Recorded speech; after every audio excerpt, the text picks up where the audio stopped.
Welcome to the deep dive. Let's get straight to it. Strategy. We all know it's important. Absolutely crucial. But here's a shocker. 86% of executive teams spend less than 1 hour per month actually talking about it. Wow. Less than an hour. Yeah. And it gets worse. 60% of organizations don't even connect their grand strategies to something as fundamental as their budgets. Oof, that's not good. These numbers scream one thing. There's a real need to get better at thinking strategically. Definitely. It's like planning a major trip without ever looking at a map.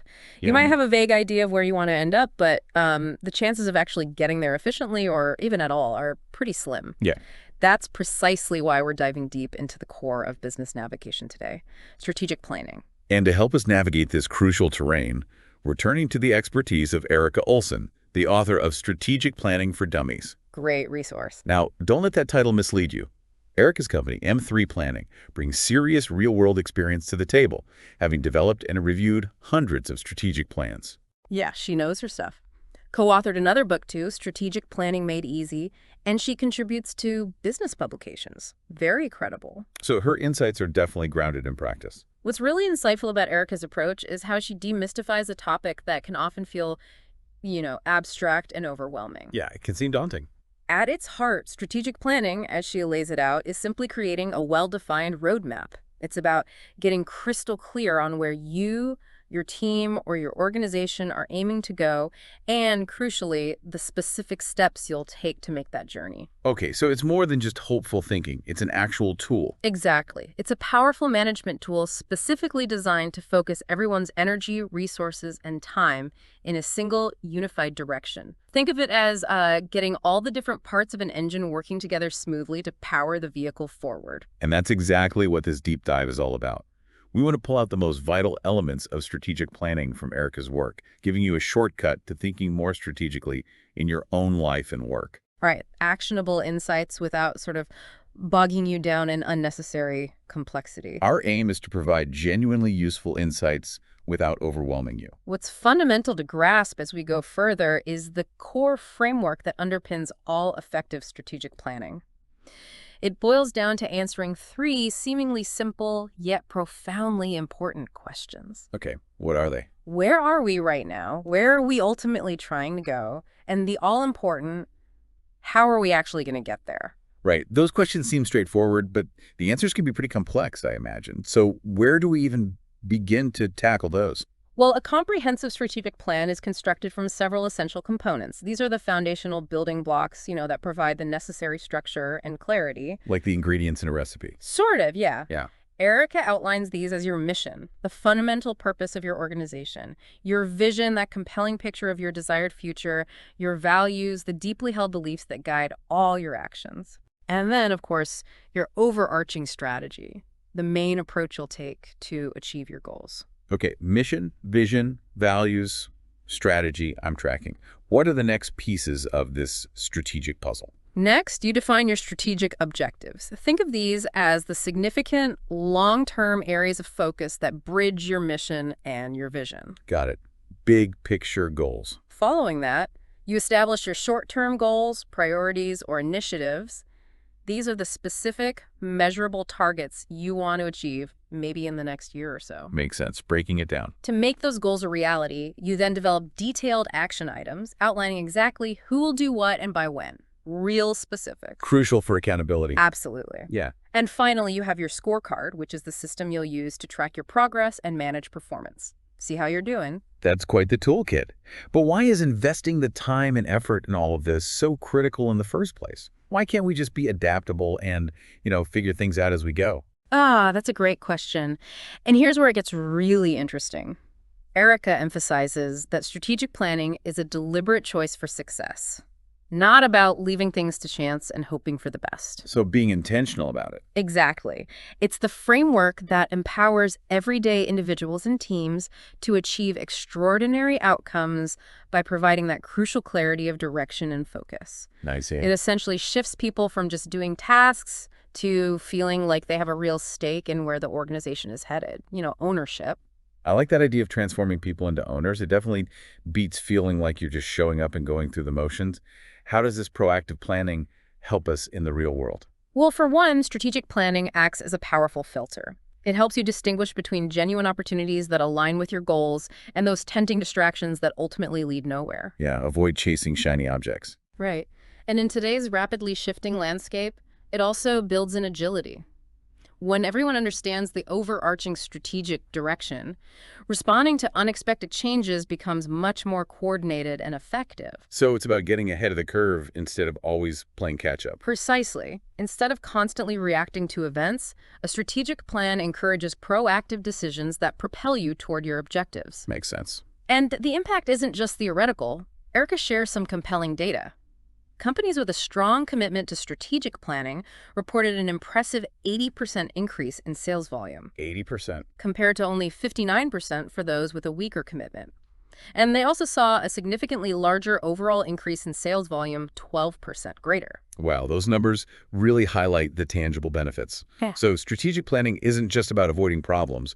It's directly linked to significant growth and improved performance. Absolutely. It fuels the entire organization by establishing a compelling long-term vision and setting ambitious yet achievable goals. And the culture. It also cultivates a positive and engaged culture, one that celebrates small wins, keeping motivation levels high.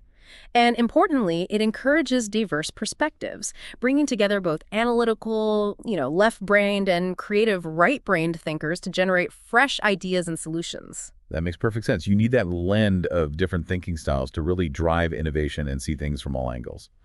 Now, before we even start thinking about crafting mission and vision statements, how do we gauge if we're actually ready, in a position to benefit from strategic planning? That's a really insightful question. Erica underscores the importance of conducting an honest self-assessment of your organization's readiness. You need to evaluate various key areas. Like what? Well, things like leadership commitment, available resources, company culture. But while ideally you'd see positive indicators across the board, she points out that a fundamental desire for growth is the most critical factor. So you have to want it. Exactly. If there isn't a genuine appetite to expand or improve, strategic planning is unlikely to gain traction or deliver meaningful results. It just won't stick. So that ambition to grow is the initial spark that makes the whole process worthwhile. Okay, assuming we have that desire, what's the actual step-by-step process for creating a strategic plan, like the overview? Erica lays out a clear 8-step process. It kicks off with step 1. Get ready and organize this business. This involves identifying the core issues and decisions that need attention and forming a planning team. Okay, preparation first. Step 2 is articulating your mission and vision, clarifying the fundamental purpose of your organization and its ultimate aspirations, really defining who you are and where you want to go. And then we delve into understanding where we currently stand, right? Exactly. Step 3 is all about assessing your current situation, gathering critical data and insights to inform your strategic choices. That's where things like SWOT analysis come in. We'll get to SWOT later, I bet. What's 4? Step 4 is where you actually develop your strategies, outlining the broad approaches you'll take to achieve your objectives. Step 5 involves formalizing all of this into a well-documented strategic plan, getting it down on paper, essentially. Okay, so we have the plan on paper. What are the crucial final steps to transform it from a document into reality? Right, the execution part. Steps 6, 7, and 8 are all focused on implementation. Step 6 is implementing the plan, putting those strategies into action, doing the work. Makes sense. Step 7 is rolling out the plan, communicating it effectively across the entire organization so everyone understands their role and how they contribute, getting buy-in. Communication is key. Absolutely. And finally, step 8 is holding everyone accountable, consistently monitoring progress, and making necessary adjustments along the way. It's a continuous cycle, not a one-off thing. It sounds like a continuous loop of planning, acting, and then evaluating to make sure we're on the right track. Now, who should actually be involved in creating this strategic roadmap? Should it be a small group at the top, or should we involve a wider range of people? Oh, definitely not just a small group at the top. Erica strongly advocates for involving key players from all levels of the organization: employees, board members, top management. Why is that broad involvement so important? Well, each group brings a unique and valuable perspective. For instance, employees on the front lines often have a very different, very practical understanding of day-to-day operations and can offer surprisingly insightful ideas. Things the execs might miss. Precisely. Creating a confidential and risk-free environment for them to share their input is crucial. You want honest feedback. So it's about tapping into that collective knowledge and experience within the entire organization. Exactly. While not everyone needs to be involved in every single stage, ensuring that diverse voices are heard at the appropriate times is vital. It helps create a plan that is not only robust, but also has buy-in and support across the organization. Erica actually provides a helpful framework for mapping who should be involved when. Useful.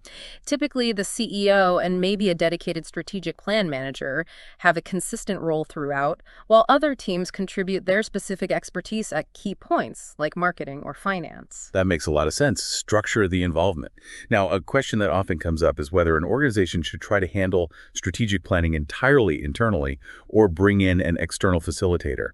What are Erica's insights on these two approaches? That's a really important decision point. While tackling it internally might seem like the more budget-friendly option initially, Yep. Saves money. an external facilitator brings a fresh, unbiased perspective to the entire process. They can be incredibly valuable in keeping discussions focused, ensuring everyone participates equally, and essentially leveling the playing field, particularly when you have people at different levels of seniority involved. So they manage the dynamics. Yes. And in a less formal atmosphere guided by someone from the outside, team members might feel more comfortable raising potentially sensitive issues without fear of internal repercussions. They don't have the same internal baggage. So the facilitator acts as an impartial guide, keeping everyone on track and making sure all voices are heard. What qualities should an organization look for in a good facilitator if they decide to go that route? Good question. Erica outlines several key attributes. A good facilitator should possess a strong understanding of how organizations function, the basics of business, although deep industry-specific knowledge isn't necessarily a must-have. Okay. General business sense. Excellent communication skills are paramount, naturally, along with the ability to offer insightful perspectives and demonstrate empathy while still maintaining authority and credibility. They need to command respect. Right. A tricky balance. They should have a proven track record of successfully running strategic planning processes, possess strong conflict resolution skills because disagreements will happen, and be adept at helping you clarify your desired outcomes. And be committed to helping you get there. Exactly, showing a genuine commitment to helping you achieve them. Finally, integrity and impartiality are essential. You want someone who will offer their professional opinions while clearly distinguishing them from established facts. No hidden agendas. All right, we've established a solid foundation for understanding what strategic planning is and how to get the ball rolling. Now, let's shift our focus to the importance of looking backward before we charge full steam ahead into the future. Why look back? What's really insightful here is Erica's emphasis on the value of learning from the past. It might seem counterintuitive when your focus is on future growth and innovation, Yeah, you want to look forward. but she makes a strong case that reviewing past performance, both your successes and your setbacks, can actually save you significant time and resources down the line. How so? By understanding what has worked and what hasn't, you can avoid repeating past mistakes and build upon existing knowledge and strengths. Ignoring your history means missing out on valuable learning opportunities. It's like you wouldn't build a house without checking the foundation first. So it's about extracting those crucial lessons from our past experiences, Yeah. both good and bad. How do we actually go about analyzing that past performance in a way that's genuinely useful for shaping our future strategy? Erica suggests dedicating specific time, either individually or as a team, to reflect on your performance over the previous year and even the past few years. Start by clearly identifying your successes. What achievements are you particularly proud of? Which projects went exceptionally well and delivered strong results? Focusing on the wins first. Yeah, understanding your wins can highlight your core strengths and provide valuable insights that you can leverage in future endeavors. Build on what you do well. And on the flip side, we also need to take a hard look at our failures, Yeah. right? That can sometimes be a less comfortable, but perhaps even more important exercise. It certainly can be less comfortable, but Erica stresses that it's equally crucial. She points out that it's highly unlikely you achieved every single goal you set out to accomplish last year. Probably true for most of us. Right. There might even be ongoing goals or projects that have lingered from one year to the next without reaching completion. Now is the time to really dig into the why. What were the obstacles? What challenges did you encounter? Get to the root cause. Understanding the root causes of these setbacks can be incredibly valuable in preventing you from repeating the same missteps in the future. Learn from the bumps in the road. So it's about identifying patterns and understanding the underlying reasons behind both our triumphs and our challenges. Now, let's delve into a more quantifiable way of looking backward. Analyzing profitability. How do we do that? This is where you really start to dig into the numbers. Erica recommends identifying your most and least profitable products, services, and even individual clients. Okay. You do this by conducting a gross profit analysis over the past 3 years. This involves calculating the gross profit for each offering or client, which is essentially your total revenue generated minus the direct costs associated with producing that product or delivering that service. Okay, so revenue minus the cost of goods sold, basically. Exactly. We're looking at which areas are making the biggest contributions to our bottom line and which might be consuming more resources than they're generating, the winners and losers financially. Right. By tracking this data over a 3-year period, you can start to identify meaningful trends and see which areas consistently perform well and which are consistently underperforming. But it's not always black and white, is it? That's a great point. While assessing profitability, Erica also offers an important reminder. Some products or services, even if their direct profit margin isn't the highest, might be strategically important. How so? Maybe they support other offerings in your portfolio, or they help to smooth out your overall workflow, or they bring in customers who buy other, more profitable things.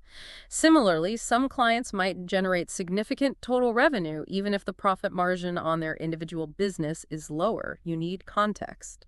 That's a really good point. It's not always just about the isolated profit margin. Yeah. What other key financial health checks should we be doing when we're looking back at our performance?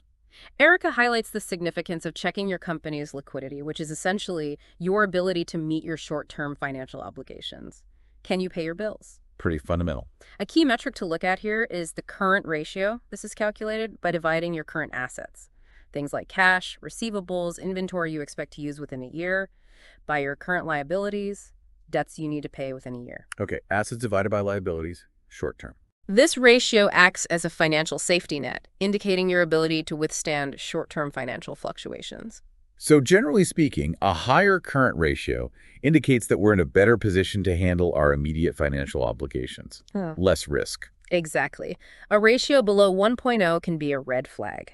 She also emphasizes the importance of monitoring your overall profitability using the net profit margin. Net profit. This is calculated by dividing your net profit, your profit after all expenses, including operating costs, interest, taxes, by your gross sales.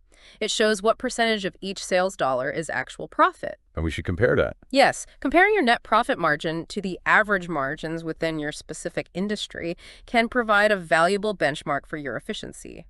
Are you performing better or worse than average? Right. A lower margin might suggest lower pricing or higher operating costs, although it could also be acceptable if it's part of a strategy to gain greater sales volume or market share, as long as it doesn't dip too low. Conversely, consistently high margins are usually a positive indicator. These financial analyses seem absolutely critical for getting a clear picture of our current financial standing and pinpointing areas where we might need to make adjustments. Now, let's pivot to a really central concept in the realm of strategic planning: understanding and leveraging your competitive advantage. Yes, this is huge. What's truly insightful here is Erica's strong emphasis on competitive advantage as being the very bedrock upon which your strategic plan should be built. The foundation. Absolutely. She argues that having a deep and clear understanding of what genuinely sets you apart from your competitors is absolutely essential for making informed decisions about which opportunities to pursue, where to strategically allocate your limited resources, and ultimately why your customers choose to do business with you rather than someone else. So it's not just about making a list of things we think we do well. Like, we have great customer service. Exactly. That's a common trap. Erica draws a very clear distinction. Your competitive advantage isn't simply a list of your strengths. While having strengths is certainly important, a true competitive advantage means that you are demonstrably better than your competitors in a specific and meaningful way. Better, not just good. Right. It's about effectively leveraging your unique skills, resources, and capabilities to implement a strategy that your rivals cannot execute as effectively or easily replicate. It's what makes you win. Could you give me a concrete example to really illustrate that difference between a general strength and a genuine competitive advantage? Certainly. Erica shares an example of a financial services group. Initially, they listed things like good reputation and skilled staff as key competitive advantages. Okay, sounds reasonable and maybe not unique. Exactly. Those are undoubtedly positive attributes and important strengths, but they don't necessarily differentiate them in a crowded marketplace. Everyone claims to have those. So what was their real advantage? After a more in-depth analysis, they identified their actual competitive advantages as being consistently ranked in the top 10% of money managers nationally who outperform the S&P 500. Okay, that's specific and measurable. Being recognized as the fastest-growing American funds money manager for several consecutive years, and being the only firm ever featured by American funds in their exclusive advisory newsletter. Wow, much clearer. Those are things competitors likely can't claim. Exactly. They are much more specific, verifiable, and clearly set them apart from their competition. That's a real competitive advantage. That's a much clearer picture of what truly makes a company stand out in a competitive landscape. So how do we go about uncovering our own unique competitive advantages? What questions should we be asking ourselves? Erica provides a set of key questions that you and your team should be asking. What do you genuinely believe our company does exceptionally well? Not just good, but exceptionally well. Okay. What are the things that our company doesn't do particularly well? Be honest about weaknesses. Right. What does our company do differently from our competitors in the market? What's unique about our approach? And crucially, why do our customers specifically choose to be our customers? What makes them pick us over the alternatives? Getting inside the customer's head. Absolutely. Right. Actively gathering input from both your internal team members and your existing customer base can yield incredibly valuable insights in this discovery process. Don't just guess. I can definitely see how those targeted questions would help us dig much deeper than just a superficial list of general strengths.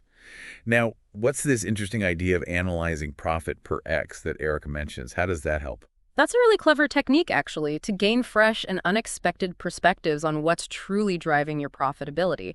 It's about looking beyond just the overall bottom line. Okay, how does it work? Instead of just looking at your overall net profit, you start to think about your revenue in terms of profit generated per a very specific metric, the X. This could be profit per individual customer, profit per specific product line, profit per retail location, or even profit per transaction. So breaking profit down by a specific unit. Exactly. Analyzing your profitability in this way can often reveal hidden insights into what's truly contributing to your bottom line and where you might be overlooking potential opportunities or efficiencies. Maybe one type of customer is way more profitable than another, even if they spend less overall. That sounds like a really useful way to reframe how we think about our financial performance and identify previously unseen drivers of profit. Now, once we've managed to identify our key competitive advantages, how do we ensure that they are sustainable and provide us with a lasting edge in the market? Because competitors will try to copy, right? That's the constant battle. Erica highlights some rather sobering statistics. Approximately 70% of new products and services can be effectively duplicated by competitors within a single year. 70% in 1 year. Wow. And a significant 60 to 90% of process improvements eventually become common knowledge and diffuse throughout the industry. Someone else figures out how to do it too. So advantages can be fleeting. They can be.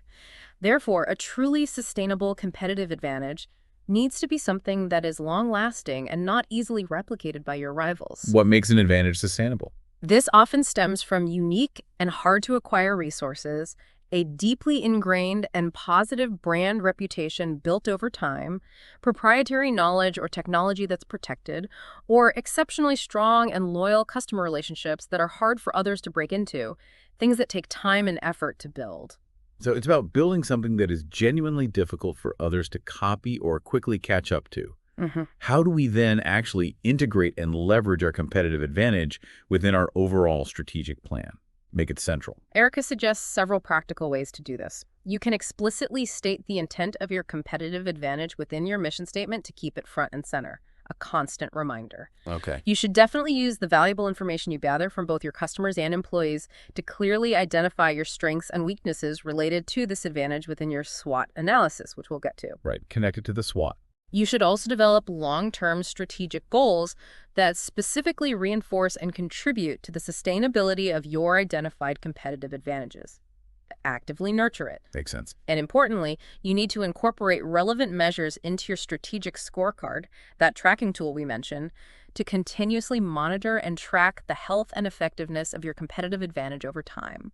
Are we still better? Is it still working? Those are all concrete and actionable ways to ensure our competitive edge remains a central focus of our strategic thinking and planning. Erica even touches on some of the early competitive advantages of well-known companies like AOL and Southwest Airlines, doesn't she? Just as examples. She does indeed. Quick examples. She reminds us that in the early days of the internet, AOL's user-friendly interface and readily available dial-up access were significant differentiators, made it easy for non-techie people. Right. Simplicity was key then. That gave them a major advantage early on.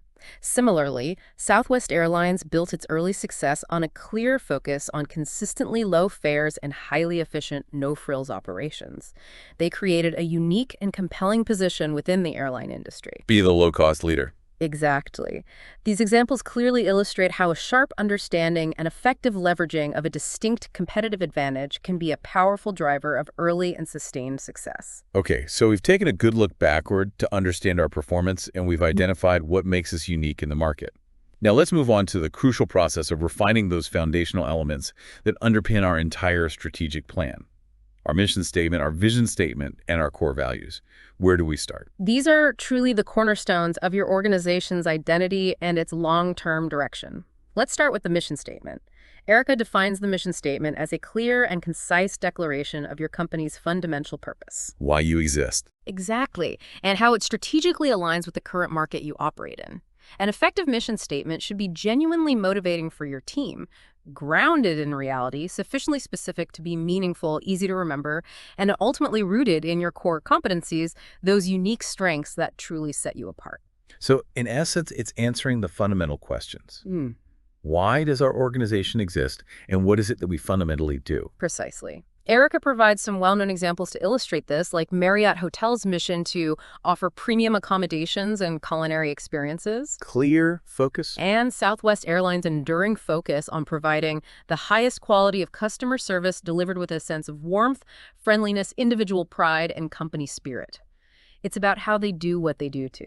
Defines the feeling, the brand, and organizational values.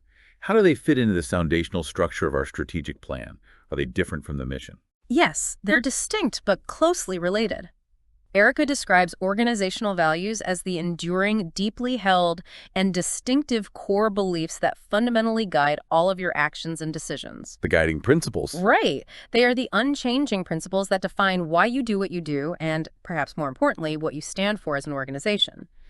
Strong and clearly communicated values play a critical role in shaping your company's reputation and significantly influence the types of strategic moves you will even consider, as well as those you will outright reject. So they act like guardrails. In a way, yes. When these values are deeply ingrained within the organizational culture and widely shared by all team members, they essentially become the unwritten rules that shape the way of life within the company, profoundly influencing its overarching strategy. They define how we do things around here. It sounds like organizational values act as the moral compass guiding the entire organization's behavior and decision-making.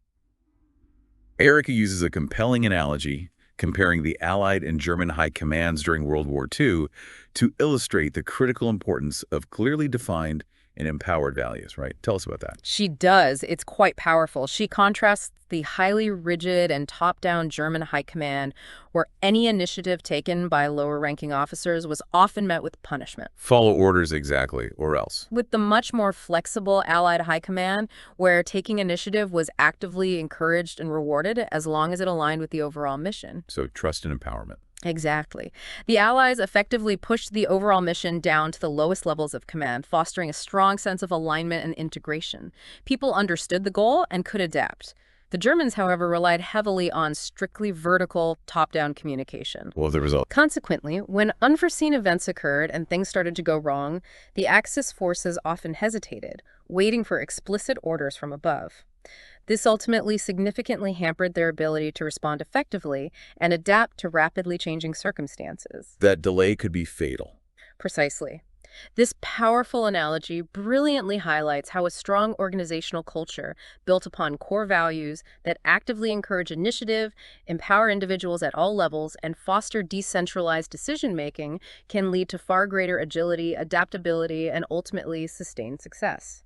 Values enable speed and flexibility when lived properly. That's a really powerful illustration of just how deeply ingrained values can impact an organization's overall effectiveness and its ability to respond to challenges. What are some key guidelines for creating truly effective and impactful organizational values? not just words on a wall. Good point. Erica recommends keeping your list of core values to a manageable number, ideally between 5 and 7 memorable statements, My only a few. so that they truly resonate with your entire staff and can be easily recalled and acted upon. If you have 20, nobody remembers them. Makes sense. Keep it focused. She uses Herman Miller's core value of performance as a great example.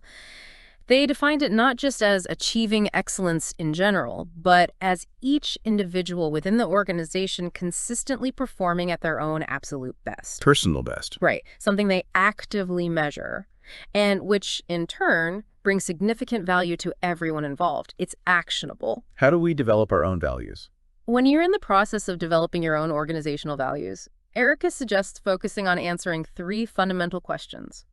What are our deeply held core values and beliefs as an organization? What do we truly stand for? Okay. What are the values that truly guide our daily interactions with each other, our customers, and our partners? How do we actually behave? And what are the fundamental principles that we are absolutely unwilling to compromise on? What are we really and truly committed to no matter what? What are our non-negotiables?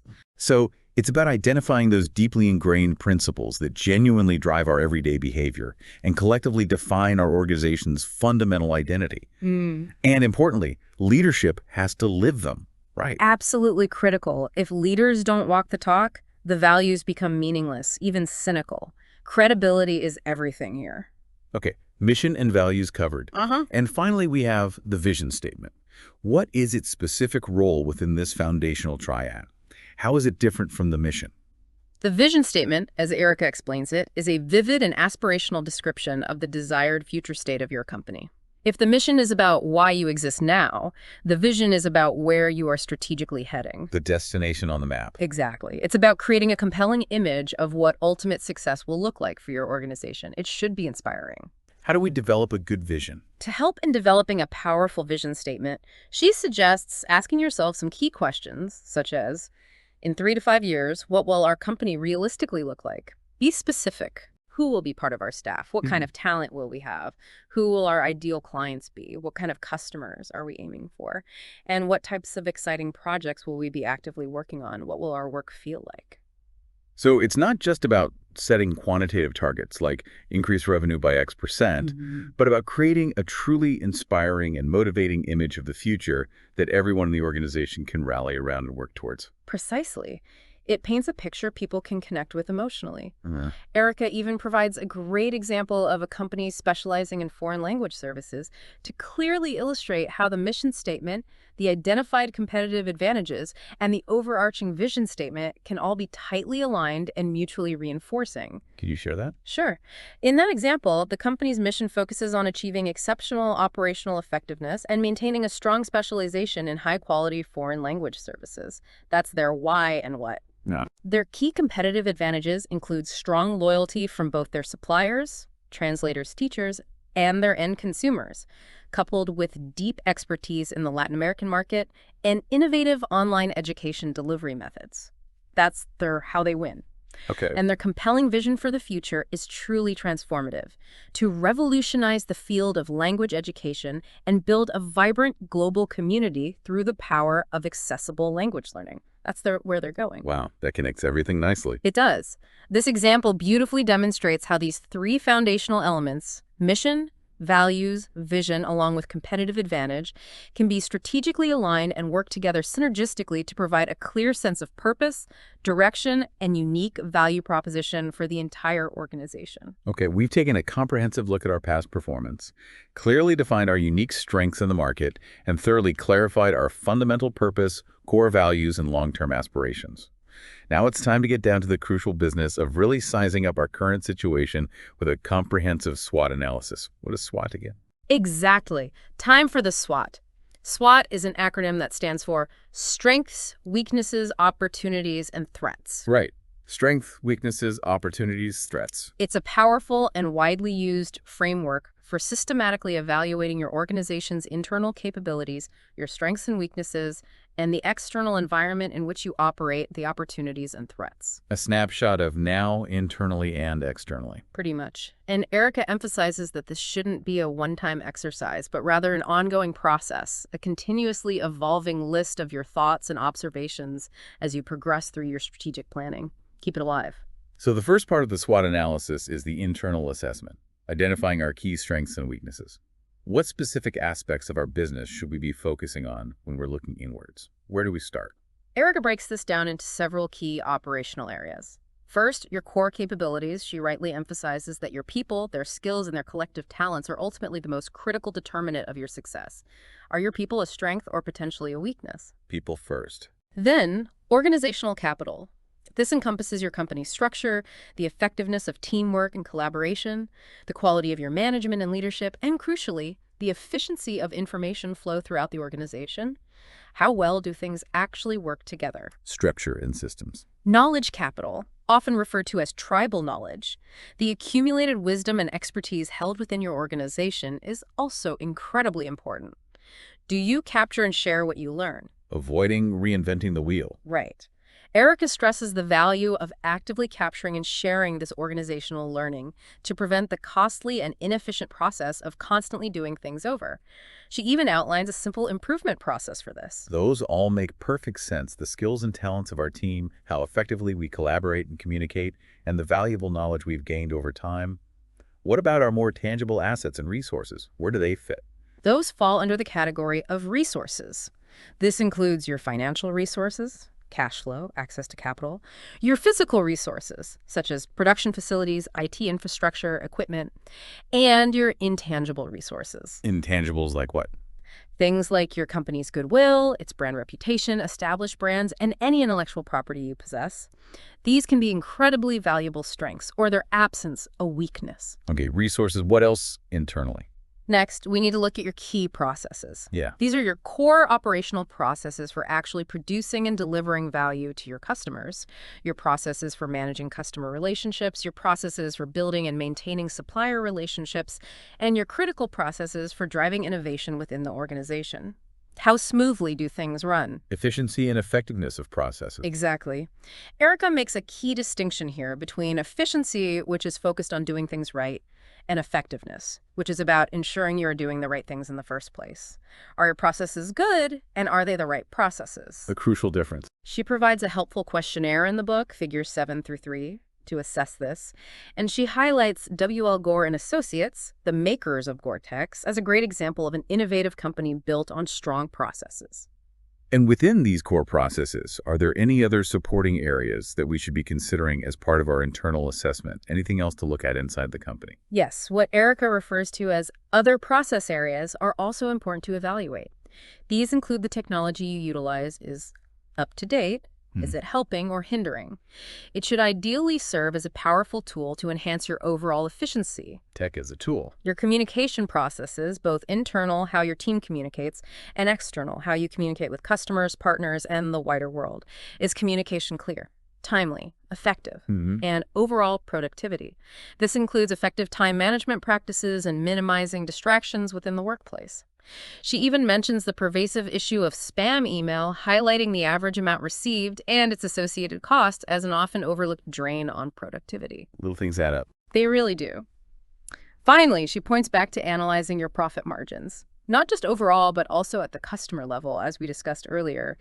This can be a way to identify internal weaknesses like having too many unprofitable or problematic loser customers who consume excessive time and resources or consistently fail to pay on time. Sometimes firing customers is a strength. So the internal assessment, strengths and weaknesses, is a really deep dive into all the various elements within our direct control that contribute to our overall performance. Now, let's turn our attention to the external part of the SWOT analysis, identifying potential opportunities and threats in the world outside our organization. What key factors in the broader environment should we be carefully analyzing? Okay, moving outside. Erica divides the external environment into several key areas that can significantly impact your business. First and foremost are your customers, but looking at them as an external force. Us. Deeply understanding their evolving needs, their levels of satisfaction with your offerings, their loyalty to your brand, and the overall strength of your value chain from their perspective. Are customer needs changing? Opportunity or threat?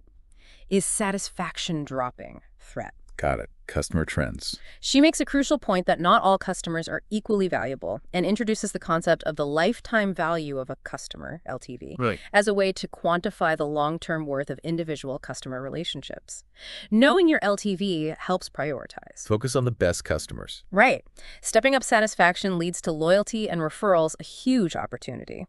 She also stresses tracking customer-focused key indicators like retention rate, acquisition cost, returns rejects, and overall satisfaction.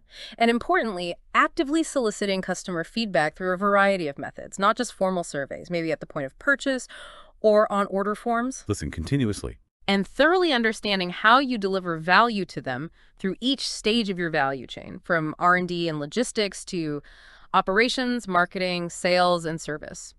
Where are the opportunities to improve that value delivery? Where are the threats from competitors doing it better? So it's about truly empathizing with our customers and understanding the complete value proposition we offer from their point of view and how external factors affect that. What other external forces come into play when we're assessing opportunities and threats? Next, we need to analyze the broader operating environment. This encompasses political and legal factors, new regulations, environmental considerations, sustainability trends, prevailing social trends, lifestyle changes, and technological advancements, new tech disrupting the industry. These are often called PATE analysis factors. Pest, political, environmental, social, technological. Exactly. Erica highlights several significant social indicators that can have a major impact on businesses, such as changes in labor availability, shortages, evolving lifestyle trends, shifts in attitudes towards work and career, levels of education and healthcare, prevailing fashion trends, if applicable, the emergence of new business models, like subscription services, and changes in overall living conditions. Lots of societal shifts. She specifically points out trends like the increasing power and influence of customers, enabled by tech, the ongoing labor shortage in many sectors, the demographic shift, often referred to as the graying of America, and the growing emphasis on diversity and inclusion as significant factors, opportunities or threats depending on how you respond. Those broader societal shifts can definitely create both opportunities and challenges for businesses. What about our more direct competitive landscape and industry dynamics? Where does that fit? That falls under industry analysis. Here, Erica introduces the well-known framework of Porter's 5 forces. It's a classic for a reason. What are the 5 forces again? The threat of new competitors entering the market. How easy is it for someone new to start up? The threat of substitute products or services. Can customers meet their needs differently? The bargaining power of your suppliers. Can they dictate prices? The bargaining power of your buyers or customers. Can they drive your prices down? And the intensity of competitive rivalry among existing players in your industry. Is it a fierce dogfight? Analyzing those helps gauge industry attractiveness. Precisely. Understanding the dynamics of these 5 forces is crucial for assessing the overall attractiveness and potential profitability of your industry. Is this a good industry to be in? Where are the threats and opportunities within it? Okay, industry structure. What else externally? Then we move on to market analysis, which involves looking at whether your target markets are currently growing or shrinking. What's the overall size of those markets? And what's the potential for identifying and entering entirely new markets, maybe geographically or demographically? Market trends and potential. And of course, a critical part of understanding our external environment is thoroughly analyzing our competitors themselves. You can't ignore them. What do we need to know about them? This involves building a comprehensive understanding of your key competitors' profiles. Who are they, really? Identifying their major strengths and weaknesses from your perspective. Understanding their distinct competitive advantages, what makes them win, and gaining insights into their current strategies and long-term objectives. Where are they heading? Why do we need all that competitor info? The fundamental purpose of conducting thorough competitive analysis is to objectively determine if your own perceived competitive advantage is truly a significant and sustainable advantage in the marketplace. Is it real or just wishful thinking? It helps you pressure test your own strategy. Makes sense. Compare yourself honestly. Yeah. You need to know who your competitors are, what products and services they offer, how they position themselves, and where they are likely headed in the future. Erica suggests a variety of effective methods for gathering valuable competitive intelligence, legally and ethically, of course. Things like reviewing their websites, marketing materials, news reports, customer reviews, etc.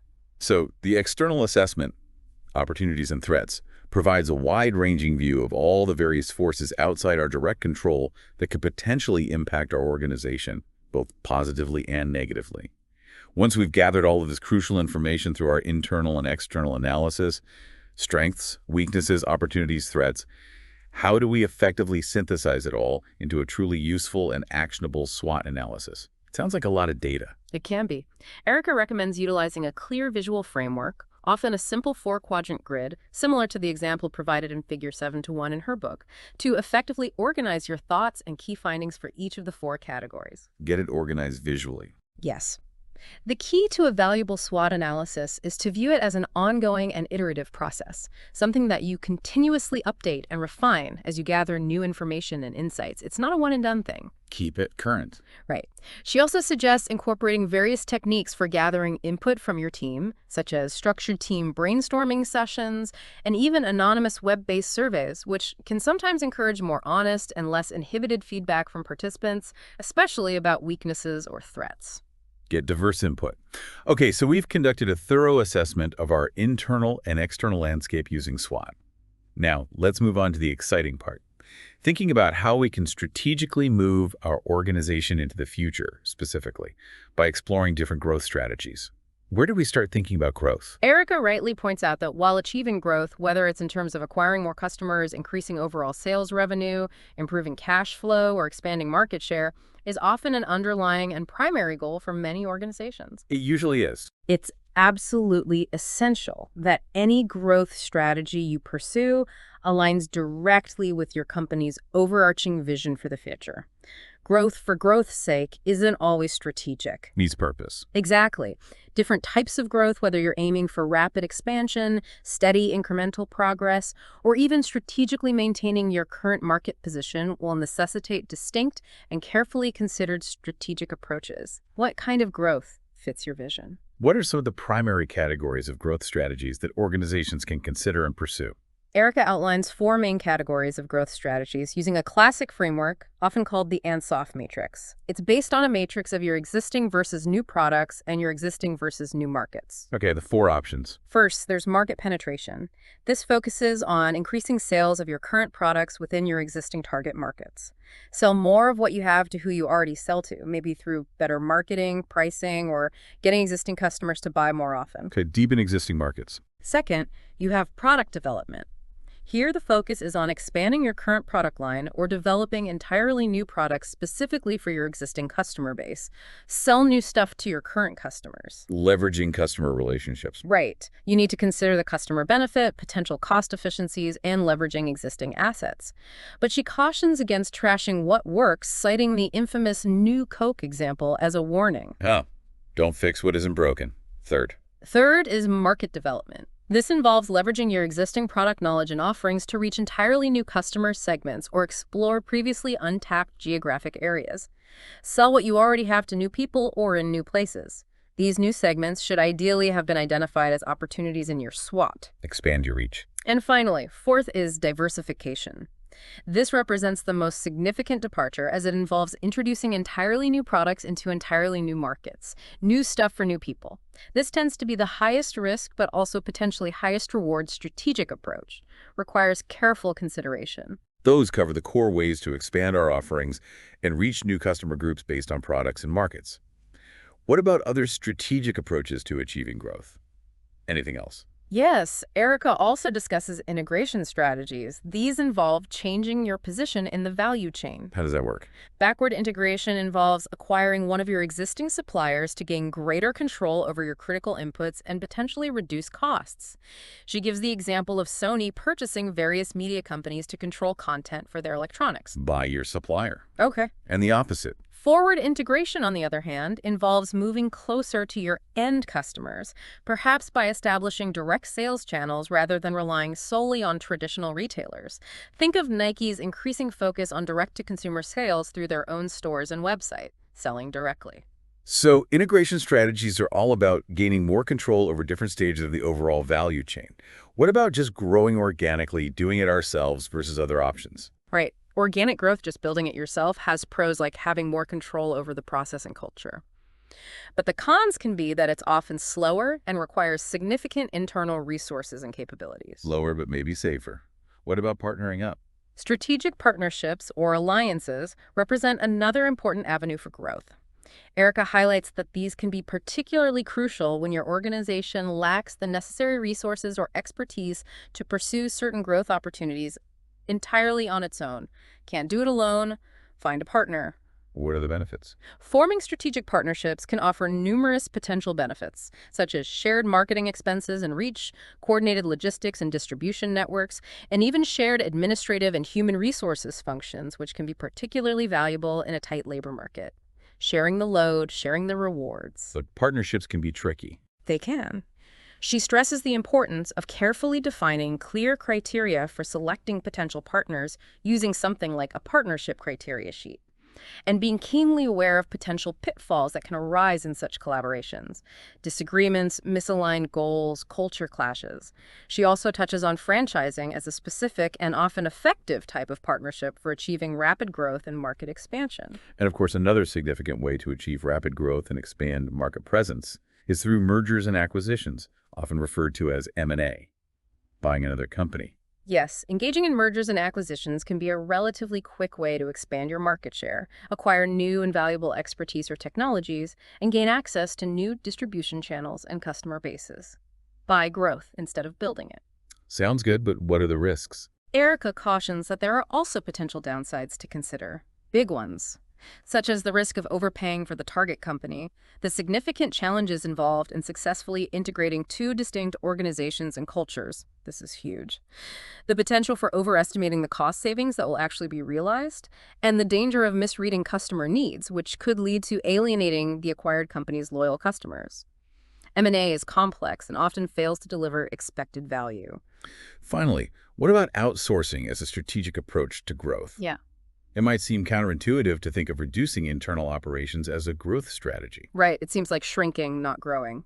But Erica explains that outsourcing can be a very strategic move in several key situations, allowing you to focus resources on core growth areas. When should we consider it? It can be beneficial when you need access to highly specialized expertise that you don't have internally, like complex IT or marketing, when you need to implement rapid changes in certain functional areas, when your internal departments are consistently underperforming compared to industry standards or external providers. Also, when outsourcing can lead to significant cost savings without compromising quality. When you lack the necessary internal resources to achieve better performance in certain non-core areas, or simply when certain non-core business activities are becoming a major headache and distraction from your primary strategic focus, let someone else handle the hassles. So it's often about strategically focusing on our core competencies, what we do best, and then leveraging external expertise for other necessary but non-critical functions, freeing up resources for growth. Once we've considered all these diverse growth strategies, penetration, development, integration, M&A, outsourcing, etc., how do we go about deciding which ones to actually prioritize and pursue? There are so many options. It can be overwhelming. Erica suggests utilizing a helpful tool called a product market grid, essentially the Ansoff matrix we discussed, as a way to visually analyze and compare different potential growth opportunities based on your organization's existing and potential products and the markets you currently serve or could potentially enter. Map them out. How does the grid help prioritize? By carefully assessing the potential market demand for each strategy, how big is the opportunity, and realistically evaluating your own organization's capabilities to execute it successfully, can we actually pull this off? You can gain a much clearer picture of which growth opportunities are the most promising and strategically aligned for your company to pursue. Where's the best fit between opportunity and capability? And data helps here. Absolutely. Conducting thorough market research and analyzing your past sales data are invaluable inputs for effectively utilizing this product market grid and making informed choices, not just gut feelings. Okay, we've explored a wide range of potential avenues for growth. Now let's delve a little deeper into one specific aspect that's often absolutely central to achieving growth: effectively finding and acquiring new customers. This seems key to most growth strategies. It really is. Erica states it very clearly. Virtually every business is constantly seeking new customers. It's one of the two primary ways to grow your top-line revenue, the other being increasing the amount of business you do with your existing customer base. Getting new business versus more business from current clients. Right. She boils down the fundamental goal of marketing to its core essence. Identify your ideal target audience, effectively get their attention and make them aware of your offerings, and ultimately persuade them to become paying customers. Find them, attract them, convert them. That sounds deceptively simple, But as Erica points out, the world of marketing can often feel incredibly complex and overwhelming. All the channels, the tactics. So where do we even begin when it comes to effectively finding these elusive new customers? The very first and absolutely crucial step, according to Erica, is to conduct thorough and insightful market research. Don't skip this. Why is research so critical? Investing in good market research is essential to ensure that you're not wasting valuable resources on marketing efforts that don't resonate with your intended audience or developing products that ultimately no one wants to buy. Avoid costly mistakes up front. Makes sense. What should the research focus on? The primary focus of this research should be to gather the critical information you need to make sound strategic decisions about which specific target markets you should be focusing your efforts on. Who should we be talking to? This involves clearly identifying your specific information needs, setting well-defined research objectives, using those objectives to effectively guide your research endeavors, and being disciplined about discarding any information that turns out to be irrelevant to your core questions. Stay focused. And where can businesses actually find this reliable and actionable information about potential new markets and customer segments? Is it expensive? It doesn't have to be. Erica lists several valuable and often underutilized resources. Some are free or low cost, like government statistical services such as StatUSA.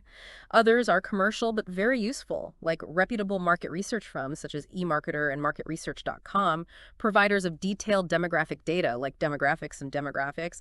Now, in industry-specific research reports often available from companies like Frost & Sullivan. So options exist at different price points. Yes. And she makes a practical point about weighing the potential cost of obtaining absolutely perfect information against the inherent risk of making a strategic decision with data that might be slightly less than complete. Sometimes good enough data is sufficient to move forward. Don't get paralysis by analysis. Once we've conducted this essential market research, how do we go about actually defining our specific target markets, those groups of potential customers we want to focus on? Can't target everyone. No, you definitely can't.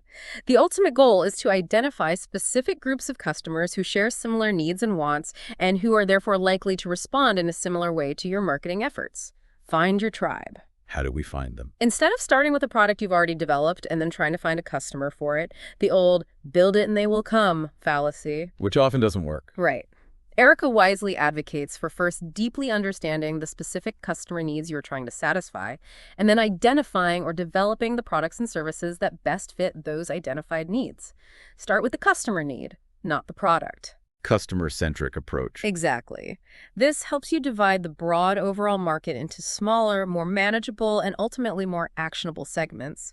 She uses the example of 24-hour fitness identifying different customer types like Tim, focused on weights and performance, versus Maria, focused on classes and community, different needs, different marketing. Tailor the approach. But she also provides an important caution against trying to enter market segments that you are not adequately equipped to serve effectively or provide excellent ongoing customer service to.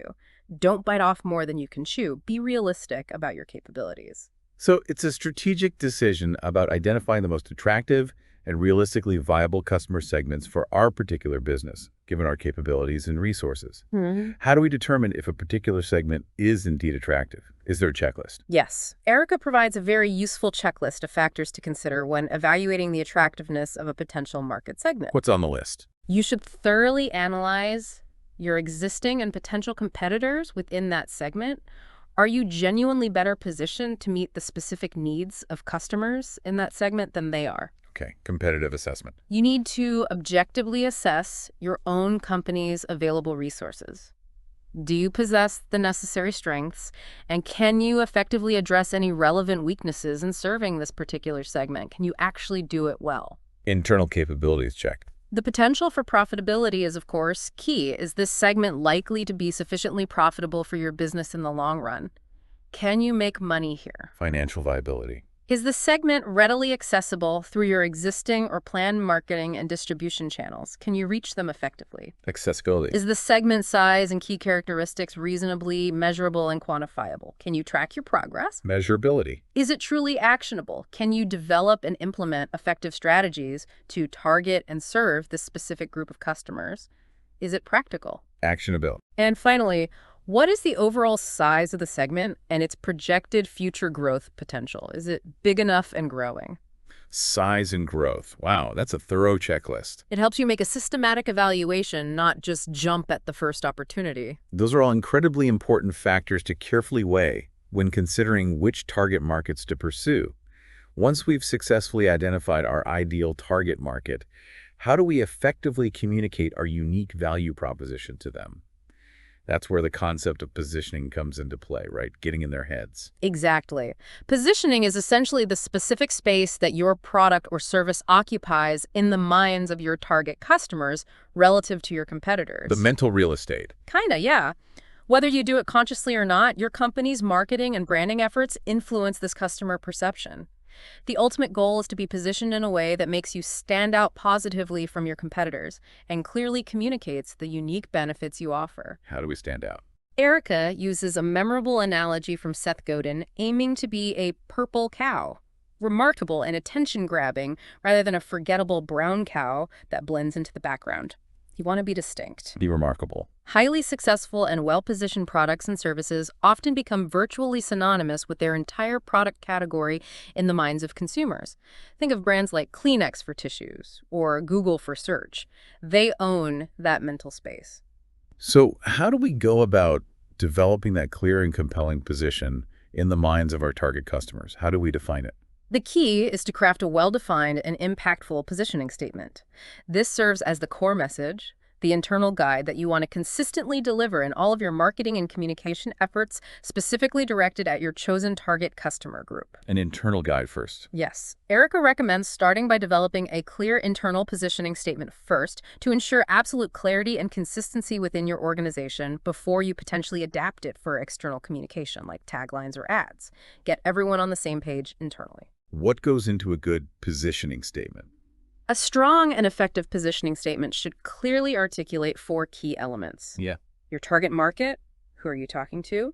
The specific product or service category you operate within, what business are you in? The key and most compelling benefit that you offer to your customers, what problem do you solve or desire do you fulfill?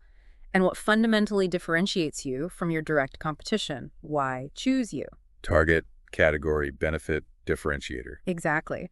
She uses BMW's well-known statement as a great example. For upscale American families' target market, BMW is the only company product category that offers the ultimate driving machine key benefit and differentiator. It hits all the points clearly. That internal positioning statement really acts as a strategic compass, guiding all of our marketing and communication activities. Now, how do we actually reach these new target customers and deliver on that positioning? That's where the famous marketing mix comes in, often referred to as the 4 Ps. Right, Yeah. That's absolutely correct. The core marketing mix consists of 4 fundamental elements that you need to manage cohesively: product, price, promotion, and place. The 4 Ps. Let's break those down quickly. Product. Product encompasses what you actually offer to your customers, its specific features, quality, design, branding, packaging, and the overall benefits it provides. Does the product deliver on the positioning? Price. Price is, of course, what you charge your customers for your products or services. This includes list price, discounts, payment terms. Does the price align with the perceived value and positioning? Promotion. Promotion refers to all the various ways you communicate the value and benefits of your offerings to your target market. This utilizes channels such as advertising, public relations, content marketing, social media, direct marketing, sales promotions, etc. How you tell people about it. And finally, place, also known as distribution, focuses on where and how your customers can conveniently purchase or receive your products or services. This includes channels like retail stores, websites, direct sales, distributors.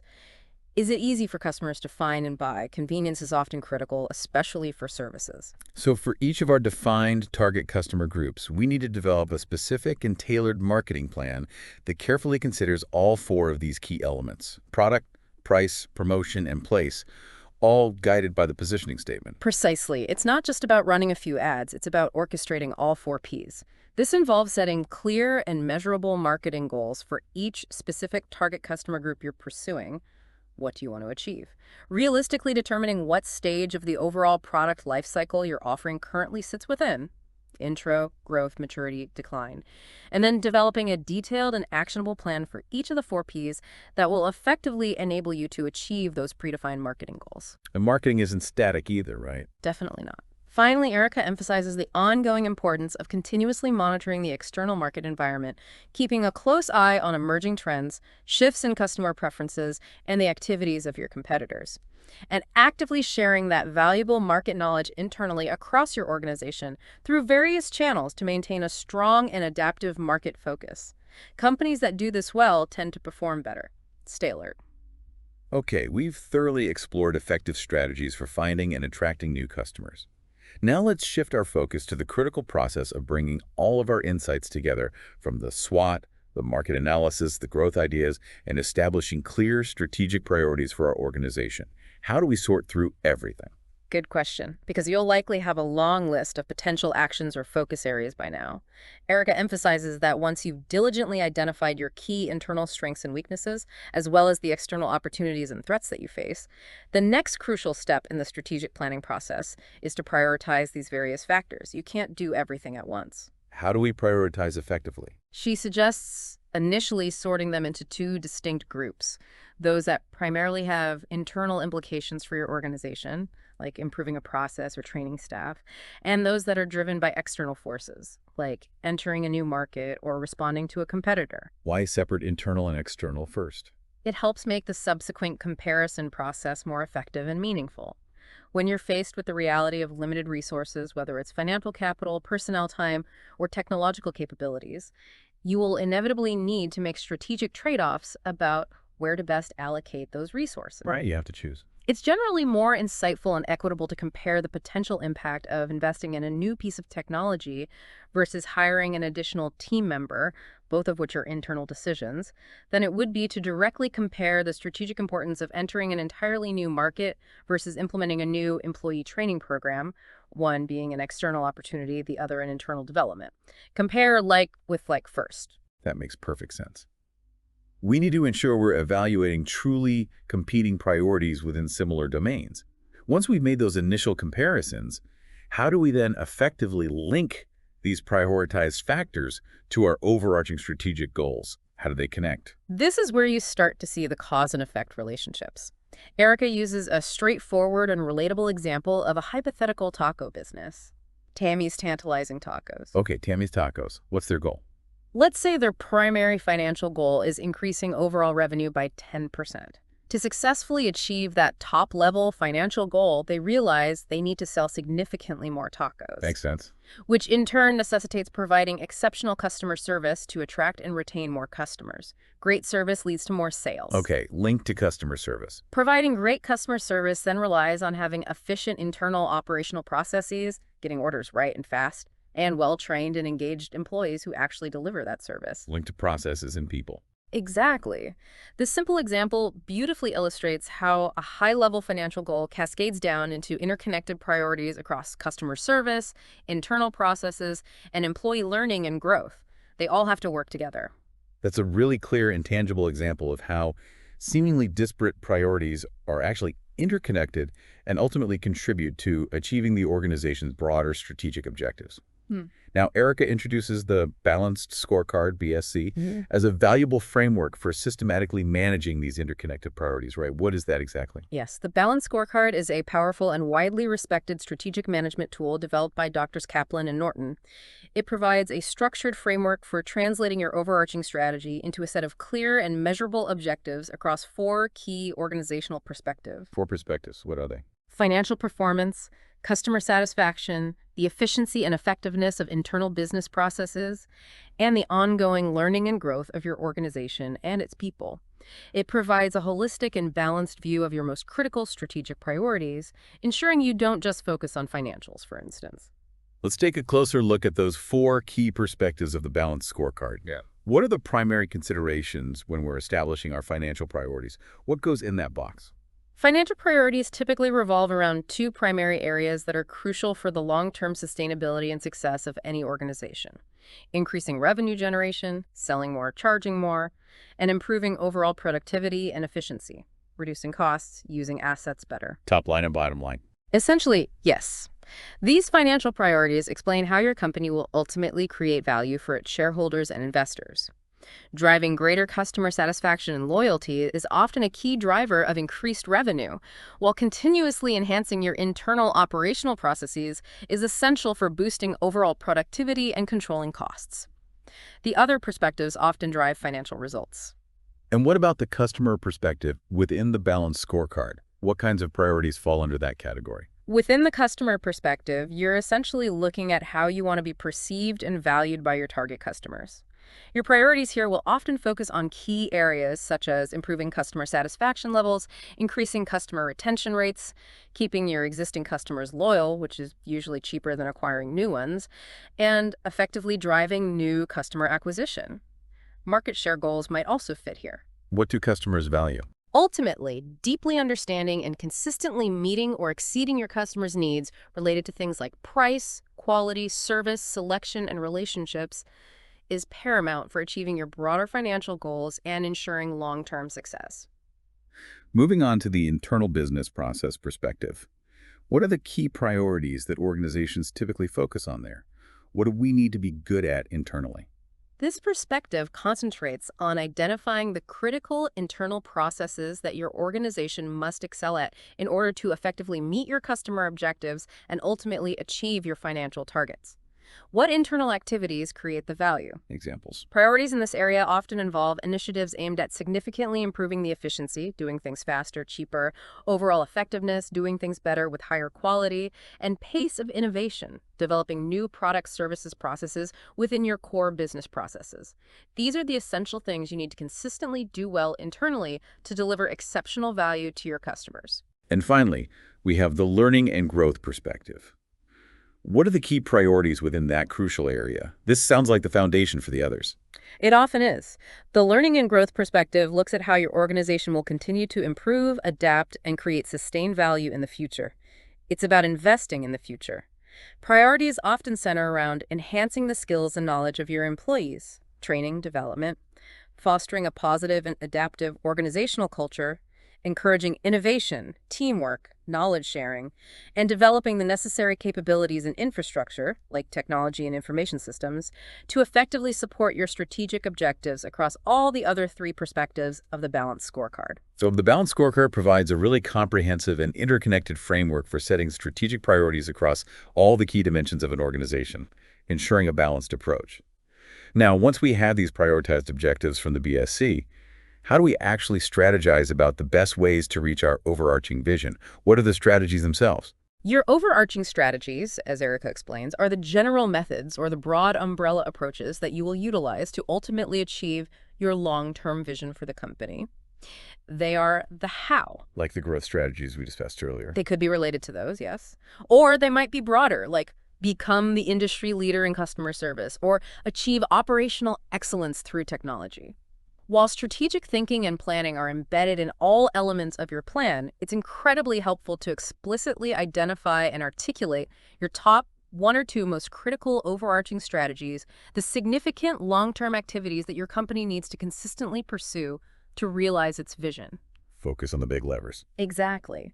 A well-defined strategy is essentially a general statement that guides a whole set of related activities and effectively answers the fundamental question of how you will go about achieving a particular objective from your balanced scorecard. And to ensure that these overarching strategies are truly actionable and lead to tangible results, we need to set effective and well-defined goals, right? Erica introduces the widely used concept of SMART goals. Can you remind us what SMART stands for? Absolutely. It's a classic for a reason. For your strategic goals to be genuinely useful for tracking progress and driving performance, they need to be SMART. Specific, clearly and precisely defined, not vague. Measurable, quantifiable with clear metrics, how will you know you achieved it? Aggressive, yet achievable, challenging enough to stretch the team, but realistically attainable with effort and resources. Relevant, directly aligned with your overall strategy and priorities, doesn't matter. And time-bound, with a clearly defined deadline for completion. When is it due? So each strategic goal we set needs to possess all 5 of those critical qualities: specific, measurable, achievable, relevant, time-bound, to be truly effective in guiding our actions and measuring our progress. Exactly. Vague goals lead to vague results. SMART goals provide clarity and focus. And of course, once we've set these SMART goals, we need to establish how we will actually measure our progress towards achieving them. We mentioned the scorecard, but what are the key areas we should be focusing on when it comes to measurement? Erica emphasizes the four perspectives of the balanced scorecard once again as the crucial areas where you need to establish key performance indicators, KPIs, and consistently measure your progress. You need metrics for each area. Financial, customer, internal process, learning, and growth. Right. You need to track your overall financial performance, revenue, profit, ROI, the levels of satisfaction and loyalty among your customers, retention rates, satisfaction scores, market share, the efficiency and effectiveness of your key internal business processes, cycle times, error rates, cost per unit, and the ongoing learning and growth of your organization and its people, employee skills, employee satisfaction, innovation rates. Choose metrics that truly reflect progress on your SMART goals. Finally, how do these more immediate, shorter-term goals that we set relate back to our longer-term strategic aspirations and our overarching vision for the company? How do we connect the dots over time? Good question. You should ideally be setting both 3-year and 1-year strategic goals. Your longer-term 3-year goals represent significant milestones on your journey toward ultimately realizing your overarching vision for the organization. They bridge the gap between today and the vision. The medium-term targets. Exactly. Your shorter-term 1-year goals are the more immediate and concrete steps that you need to take in the coming year to make tangible progress towards achieving those more significant 3-year targets, and by extension, your ultimate long-term vision. They provide the crucial near-term focus and accountability needed to stay on track and build momentum. Break the journey into manageable steps. Okay, we've thoughtfully established our strategic priorities, using frameworks like the balanced scorecard, set clear, SMART goals, and figured out how to measure them. Now it's time to actually pull all of these elements together into a cohesive and actionable strategic plan document.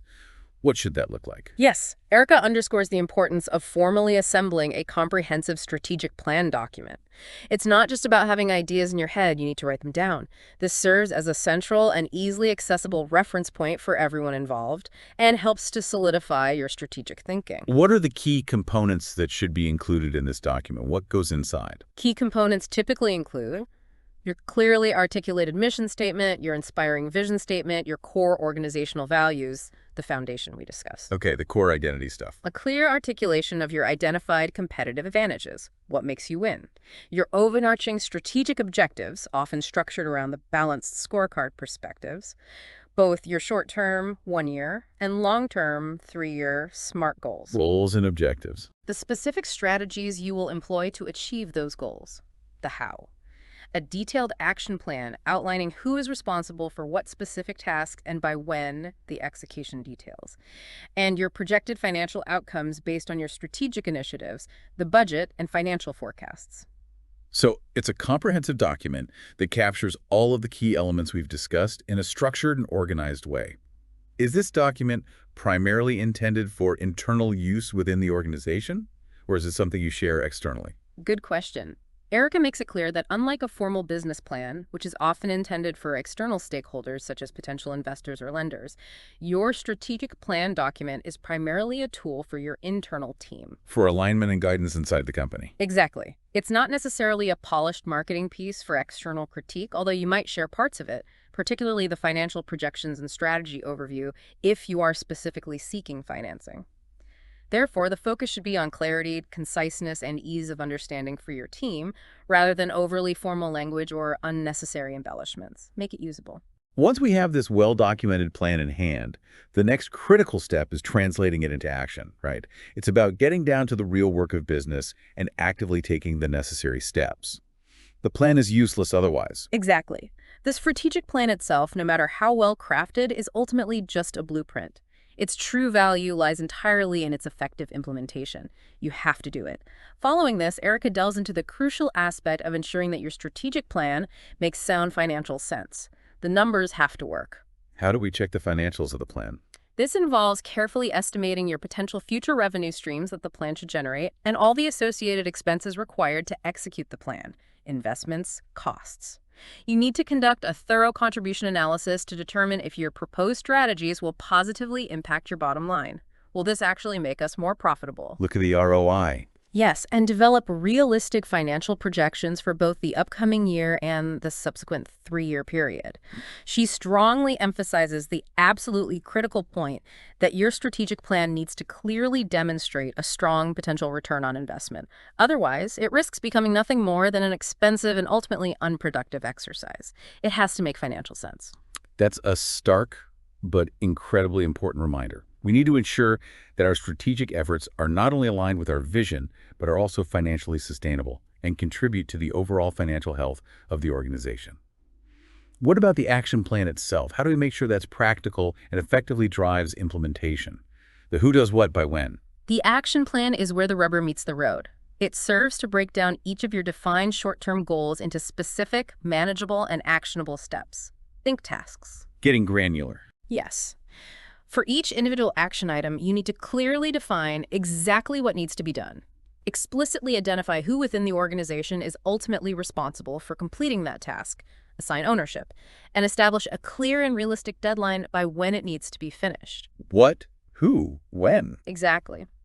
Erica provides a practical example in the book, using the goal of realizing 10% sales from the small business market, and breaks it down into concrete action steps like develop targeted marketing materials, train sales team on new segment, attend relevant industry events, each with an owner and due date. So it's about translating our broader strategic goals into concrete day-to-day tasks with clear ownership and realistic deadlines to ensure accountability and progress.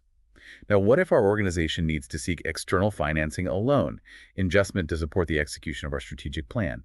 What advice does Erica offer in that scenario?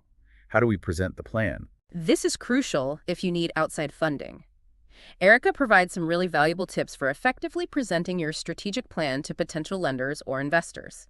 First and foremost, your plan needs to be absolutely bulletproof, thoroughly researched, clearly and concisely articulated, and genuinely compelling.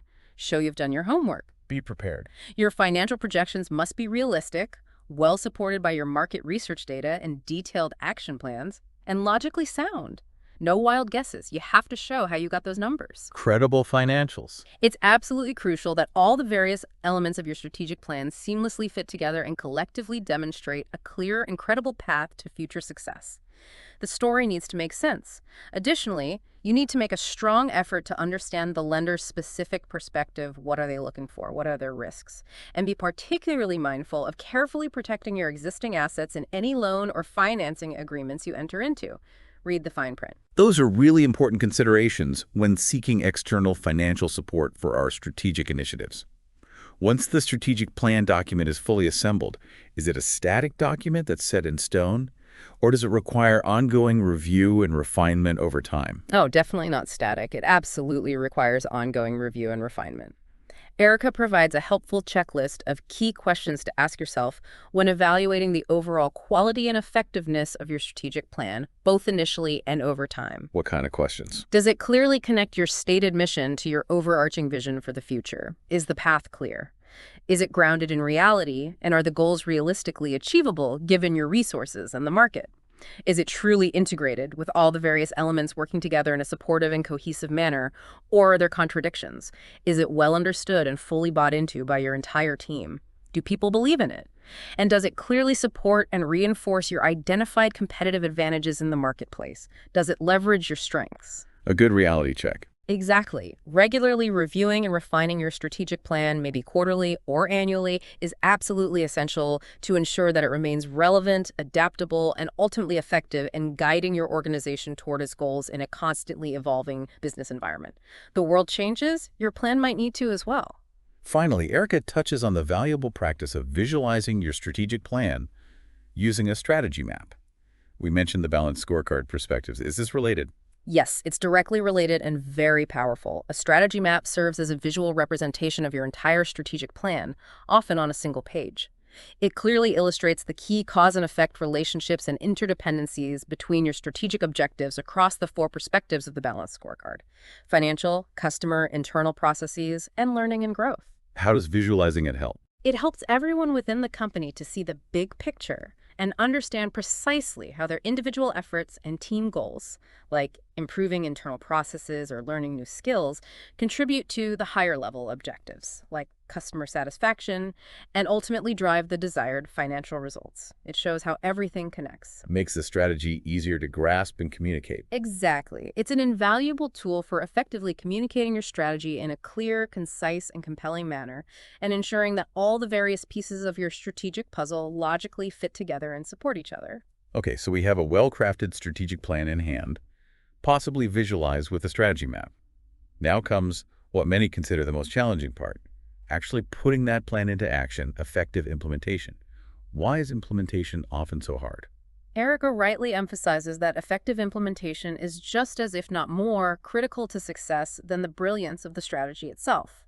A meticulously crafted strategic plan that simply sits on a shelf and gathers dust will ultimately achieve nothing. It's all about execution. So why do so many plans fail? Sadly, she points out that a significant majority of companies that actually develop strategic plans fail to implement them successfully. There are a variety of common reasons why this happens. Implementation is where the real work begins, and it often faces friction. What are some of the most frequent pitfalls that can derail even the best-laid strategic plans during the implementation phase? Why do they fall flat? Several key factors can unfortunately sabotage even the most promising strategic plans. A lack of a genuine sense of urgency among the team can lead to procrastination and a failure to prioritize strategic initiatives over daily firefighting. We'll get to it later. Right. If the overarching strategic goals aren't effectively communicated and cascaded down throughout all levels of the organization, individual employees won't clearly understand their specific roles and contributions. They don't see how their work fits in. Lack of connection. Insufficient or inconsistent communication leaves people feeling disconnected and unsure about the plan and its progress. Silence breeds uncertainty. Getting excessively bogged down in the day-to-day operational demands, the tyranny of the urgent, can cause a loss of focus on the crucial long-term strategic objectives. Daily chaos takes over. Treating the strategic plan as a separate and isolated activity, like a special project, rather than fully integrating it into your core management processes, budgets, performance reviews, regular meetings, is another very common mistake. It needs to be part of how you run the business. Not just a binder on the shelf. Exactly. Finally, a plan that is overly complex, overwhelming, and difficult to understand can leave employees feeling confused and unsure of where to even begin with implementation. Keep it as simple as possible. Those are all very real and relatable challenges that many organizations face. So how do we best prepare for successful implementation and ensure that strategic thinking becomes an ongoing habit rather than just a one-time event? How do we make it stick? Erica stresses that effective strategic implementation needs to become an ingrained fundamental business practice, not just a periodic exercise. It needs to become part of the organizational rhythm. How do we build that rhythm? To achieve this, she recommends establishing a consistent annual planning cycle. This typically includes an annual strategic planning retreat for focused discussion, reflection, and decision-making for the year ahead. Then, regular quarterly updates or reviews to check progress against key objectives and make course corrections. The check-ins throughout the year. Yes, and even more frequent, perhaps monthly, strategy meetings with clearly established reporting metrics to track performance on key initiatives and identify any potential roadblocks early on. Build it into your regular meeting schedule. Ongoing communication is vital throughout this cycle. Consistent and clear communication seems absolutely essential throughout this entire implementation process. Yeah. You mentioned it as a failure point. It is indeed. Erica emphatically states the critical need to communicate effectively and consistently. It can't be overstated. What should be communicated? Owners, executives, and managers at all levels should continually and clearly demonstrate the direct link between the overarching strategic plan and specific day-to-day business decisions. Show how strategy informs choices. They should also actively encourage all staff members to think strategically in their own roles. How does my work contribute? Developing and diligently following a well-defined communication plan, outlining what needs to be communicated, to whom, how often, and through which channels is absolutely essential for keeping everyone informed, engaged, and aligned with the strategic direction of the company. And how do we ensure that everyone is actually following through on their assigned responsibilities and actively working to make the strategic plan a reality? That's where accountability really comes into play. How do we foster that? Exactly. Accountability is the glue that holds implementation together. Holding everyone accountable for their assigned roles and responsibilities in the action plan is absolutely crucial for successful implementation. How can we reinforce accountability? Erica suggests, where appropriate and aligned with your organizational culture, tying incentives, bonuses, recognition, promotions to the achievement of key strategic results at the corporate, team, and even individual levels. What gets measured and rewarded gets done. Align incentives with strategy. Yes, but it's also important to ensure that your incentive plans are carefully designed to align with your core organizational values and overall culture. You don't want to incentivize behavior that contradicts your values. She shares some best practices for designing effective incentive plans. What else besides incentives? She also highlights the value of leading your teams as a coach, not just a taskmaster. This means providing encouragement and support, removing obstacles, knowing when to push for greater performance, and consistently monitoring progress to help your team members reach their full potential and achieve their strategic goals. Support people in succeeding. So it's about creating a culture where everyone understands their specific responsibilities in achieving the strategic objectives and feels motivated and supported in contributing to the plan's overall success. And we continue to use the balanced scorecard as both a key measurement tool and a management framework to track our progress and ensure alignment through implementation. Yes, absolutely. The balanced scorecard isn't just for setting priorities, it serves as an invaluable tool for actively managing the strategy during implementation. You use it to track your progress toward your established strategic goals across those four key perspectives: financial, customer, internal processes, and learning and growth. Keep score. Exactly. By regularly monitoring your key performance indicators, KPIs, and other relevant metrics defined in your scorecard, you can gain clear visibility into what's working effectively and where you might need to make adjustments or provide additional support. It tells you where to focus your management attention. Erica clarifies some terminology here too. Measures, KPIs, metrics they all refer to, the indicators you track. And the plan isn't set in stone, right? What about adapting? Critically important. Finally, Erica underscores the vital importance of adaptability. A strategic plan should never be viewed as a rigid, unchangeable document, especially in today's fast-moving world. It needs to be flexible and evolve in response to changing market conditions, emerging competitive threats, new opportunities, or even internal setbacks. Be ready to pivot. You need to be prepared to revisit and revise your goals, strategies, and even objectives as necessary based on what's happening, and take decisive corrective actions in a timely manner to effectively navigate the often dynamic and unpredictable business environment. Strategic planning includes strategic adaptation. Okay, we've discussed the core strategic plan and its implementation, including adaptation. But what about those unforeseen events, the unexpected challenges or crises that can throw even the best plans off course? That's where contingency planning, having a solid plan B, becomes so critical. Absolutely. Stuff happens. Erica emphasizes that being a responsible and forward-thinking organization means proactively planning for the unexpected.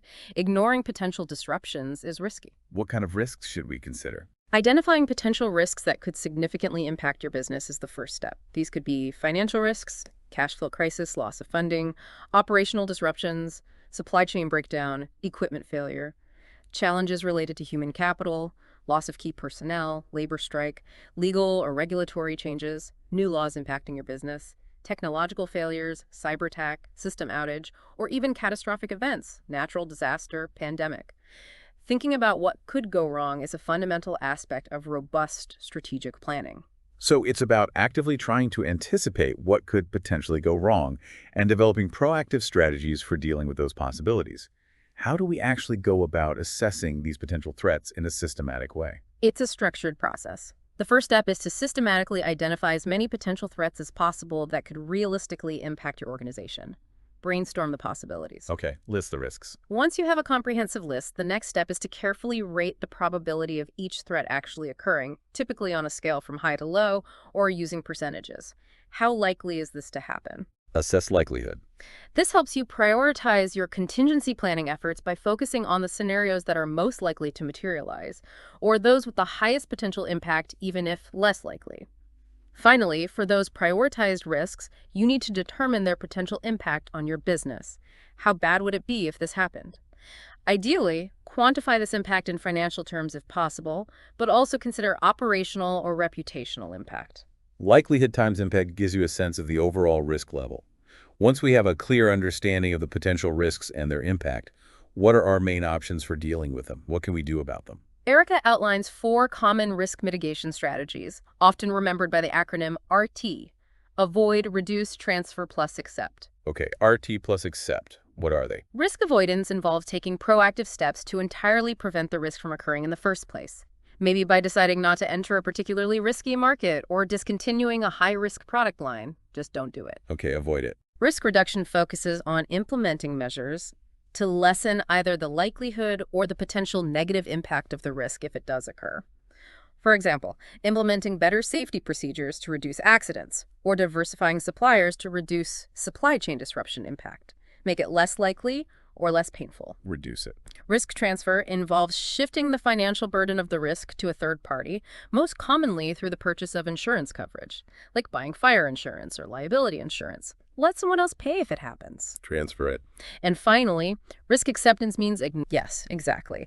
Business continuity planning focuses specifically on developing procedures and protocols to minimize the disruptive effects of those accepted risks if they do occur. A well-developed continuity plan allows your organization to take immediate and effective action in a crisis situation to keep the essential functions running. What goes into a continuity plan? Key elements of a robust continuity plan typically include having up-to-date contact information readily available for critical stakeholders, customers, employees, key suppliers, insurance contacts, identifying and establishing relationships with alternative suppliers and buyers before you meet them, implementing cross-training of employees, and creating comprehensive systems and operations manuals so others can step in. Build redundancy. Yes, developing a clear communication plan for disseminating critical information during emergencies. Establishing secure off-site data backup and recovery procedures, absolutely critical. And even assembling a physical emergency preparedness kit with essential supplies like water, first aid, flashlights, etc. Be prepared to operate under duress. And for dealing with more complex and highly uncertain future scenarios where maybe the risks aren't clear-cut, Erica introduces the valuable technique of scenario planning. How is that different? Scenario planning is less about specific known risks and more about exploring broader uncertainties about how the future might unfold. It involves a structured process of exploring multiple plausible future scenarios, different coherent stories about what the world might look like in, say, 5 or 10 years to help you make more informed and resilient decisions today. Thinking about multiple futures. Exactly. The typical process involves first identifying the key driving forces of change that could significantly impact your industry or business, like technological shifts, demographic changes, regulatory trends, then clearly defining the scope and time frame for your scenarios. Identifying the key stakeholders who would be affected, developing a set of 3 to 5 distinct and plausible future scenarios based on how those driving forces might interact. Paint pictures of possible futures. Right. Then thoroughly clarifying what the situation would look like for your company under each specific scenario. What would the challenges and opportunities be? And finally, developing a range of robust strategic options or contingency plans that would be effective across a variety of these potential future realities. Find strategies that work in multiple scenarios if possible. Okay, we've covered a lot of strategic planning principles that are broadly applicable to many types of organizations. Now, Erica also provides some specific planning considerations tailored for entrepreneurs and department managers who often face unique circumstances. How does it differ for them? Yes, she recognizes that the nuances of strategic planning can differ depending on your specific role within an organization and the overall size and structure of that organization. It's not one size fits all. It's unique for entrepreneurs. For entrepreneurs, a particularly important consideration is their long-term end game, their personal vision for the future of their business, and their eventual exit strategy. What do they want out of it? Is it generating ongoing cash flow, selling the business for a big payout, or simply transitioning to a less active role and having more time off? The plan needs to support their personal goals. The exit plan. Exactly. Planning for a smooth and successful business continuity after their eventual departure, making the business less dependent on them personally, is also a critical factor for entrepreneurs to consider. She includes a self-assessment, figure 16:1, to gauge readiness for this.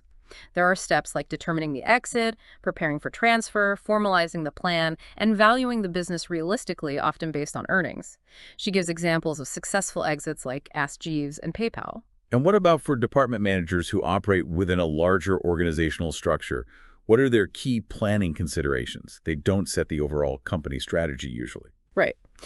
For department managers, a primary challenge and responsibility is effectively cascading the overarching corporate strategic goals and objectives down to every level within their specific department, translating the big picture into departmental actions. Alignment is key. Yes. This ensures that there is clear alignment between departmental activities and the broader organizational strategy, helping everyone within the department understand precisely how their individual work contributes to the larger company objectives. She shows an example, figures 16-3, of how corporate goals flow down. What challenges do department managers face in planning? Erica also highlights some potential pitfalls that department managers often encounter during the planning process, such as dealing with limited departmental budgets and resources, how to achieve goals with less, navigating internal political dynamics between departments, maintaining a strong sense of departmental identity and morale while aligning with the overall company strategy, and effectively managing and motivating their teams during times of strategic change. It requires specific leadership skills. Erica also touches on the unique planning considerations for nonprofit organizations and governmental entities, which often operate with very different objectives and constraints than for-profit businesses. How does planning differ there? That's right. The core principles often apply, but the context changes things. For nonprofit organizations, measuring success often extends beyond traditional financial profit metrics to include the broader social impact they are making in the community. The bottom line is different. Mission impact. Exactly. They may need to adapt the traditional balanced scorecard framework to incorporate perspectives such as client or beneficiary impact, program effectiveness, and internal capacity building, like fundraising capability or volunteer management. She mentions the Macmillan Matrix as a tool for assessing nonprofit programs based on mission alignment and financial viability. Getting stakeholders like board members, staff, volunteers, and clients involved from the start is crucial for nonprofits. And for government entities. For governmental entities, strategic planning often involves a much broader scope, potentially encompassing multiple agencies or departments and requiring the coordination of authority and resources across diverse entities, which can be complex. More stakeholders, more complexity. Yes. Navigating the complexities of diverse stakeholder interests, citizens, elected officials, different agencies, and potential political influences also becomes a significant factor in their planning processes. Identifying power bases and getting early buy-in from key players is often critical. On the plus side, values and culture might tend to be more homogeneous within a specific agency compared to some private sector firms. Finally, Erica dedicates an entire chapter to providing valuable guidance on how to avoid common pitfalls that can sabotage your strategic planning meetings, outlining 10 specific ways to inadvertently ruin them, and more importantly, offering practical advice on how to steer clear of those mistakes. This sounds useful. It's very practical. Because a bad meeting can derail the whole process. These common meeting derailers range from starting without clear objectives, why are we here, and failing to adequately prepare beforehand, no pre-reading or data gathering, Wasting time. to inviting the wrong mix of participants, too many, too few, not the right expertise, or not having a skilled facilitator, internal or external, to guide the discussion effectively. We talked about facilitators earlier. Right. Other pitfalls include creating an uncomfortable or stifling environment where people don't feel safe speaking up, being overly rigid with the meeting agenda rather than allowing for flexibility when important discussions arise, incorrectly assuming that everyone shares the same perspectives and assumptions, leading to misunderstandings. Groupthink or conflict avoidance. Yes. Allowing one or two dominant personalities to monopolize the conversation and shut others down. Ending the meeting on a negative or unresolved note, leaving people confused or frustrated. And, critically, failing to follow up after the meeting with clear action items, assigned responsibilities, and deadlines. Without follow-up, the meeting was likely pointless. It's a really important reminder that the process of planning itself, especially the group discussions, needs to be well managed and inclusive to be truly effective in yielding valuable strategic insights and actionable plans. And Erica concludes with a very encouraging and practical point. Always remember that something is significantly better than nothing when it comes to strategic planning. Don't aim for perfection if it stops you from starting. She does indeed. That's a great takeaway. Don't let the perfect be the enemy of the good. Even developing a partially completed strategic plan, maybe just clarifying your mission, vision, and values, or doing a basic SWOT, provides a valuable first step forward and a solid foundation to build upon. Start somewhere. Exactly. Strategic planning is often a journey of continuous improvement and can be developed and refined gradually over several years as your organization matures and learns. And if your team lacks the necessary internal expertise or bandwidth to tackle it all at once, she wisely suggests considering outsourcing certain aspects of the strategic planning process to experienced consultants or advisors. Get help if you need it.